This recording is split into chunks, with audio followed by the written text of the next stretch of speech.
Hello, could you represent yourself? Yes, my name is Susi. I'm a partner at venture capital fund MTVP that is operating across Central Eastern Europe, but mostly looking at Eastern European countries, Baltics, Russia, and CIS, former Soviet Union, let's say. What is the main activity of your company and what investments do you do at the moment? We usually invest in, let's say, early stage or startup companies in the sector of software, internet, mobile, and we're looking at opportunities for companies to raise capital for growth and expansion and kind of going global.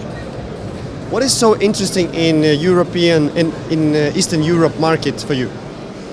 What is interesting is that it definitely has a big talent pool, but what's maybe most interesting is that local or domestic markets are becoming much more important. That is actually giving a significant drive for the companies to start up.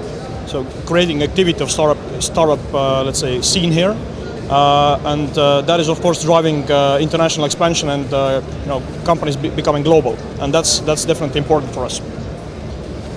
It's definitely consumer internet, consumer software, and different models that are kind of exploiting different traditional models mixed together, or let's say mashup models of different concepts.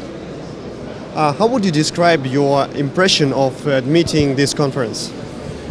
I actually just arrived, but I've been on the conferences before on IDC, so I think that it's very important to have these kind of conferences, mixing up entrepreneurs, mixing up with investors, with people having influence in the industry. So that's a very good way to share knowledge, have different discussions on future, on trends and so on. So I believe that that's really important to do that. And of course, Ukraine and Kyiv is a very nice place to be, so it's always good to come here.